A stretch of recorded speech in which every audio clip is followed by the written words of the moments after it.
కేరళ ఆలయాలు సందర్శించినప్పుడు అక్కడ పూజా సంప్రదాయాలు ఎంతో వైవిధ్యంగా కనిపిస్తూ ఉంటాయి. అటువంటి వైవిధ్యమైన ఒక పూజా సంప్రదాయమే శీవేలి. ఆలయంలో ఉన్న ప్రధాన దేవతకు సంబంధించిన ఉత్సవమూర్తిని ఏనుగుల మీద ఉంచి ఆలయం చుట్టూ ఊరేగింపు చేయడమే శీవేలి. ఆలయానికి సంబంధించిన ఏనుగు ముఖానికి నెట్టు పట్టం అనే ఒక అలంకరణాన్ని అలంకరించి దానిపైన ఉత్సవమూర్తిని ఉంచి దేవాలయం చుట్టూ ఊరేగింపు చేస్తారు. కేరళ దేవాలయాలన్నింటిలోనూ ఈ సంప్రదాయము పాటింపబడుతూ ఉన్నప్పటికీ గురువాయూరులో ప్రతిరోజు 3 పూటలా జరిగే ఈ శీవేలి సంప్రదాయం మాత్రము ప్రపంచ ప్రసిద్ధి పొందింది అని చెప్పక తప్పదు. ఈ ఆలయంలో రాత్రిపూట జరిగే శీవేలి ఇంకా ఎంతో అద్భుతంగా గోచరిస్తూ ఉంటుంది.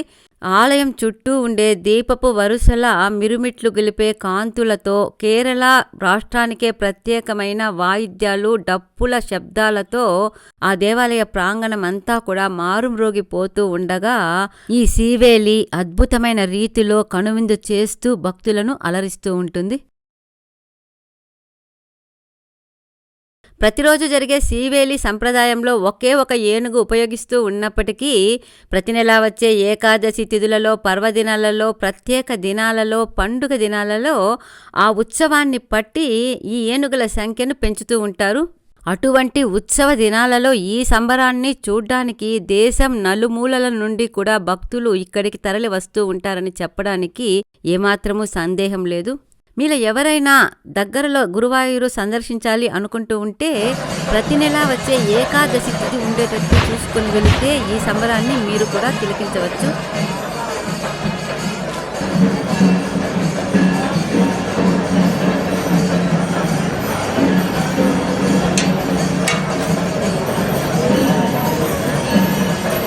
భారతదేశ ఆలయాల్లోని వైవిధ్యమైన విషయాల గురించి తెలుసుకోవాలి అనుకుంటే విజీ విండోస్ ఛానల్ని ఇప్పుడే సబ్స్క్రైబ్ చేసుకోండి. వీడియో నచ్చి ఉంటే లైక్ చేయండి, షేర్ చేయండి. ఇంకొక మంచి వీడియోతో మళ్ళీ కలుద్దాం. అంతవరకు సెలవు. Thank you very much. Bye bye.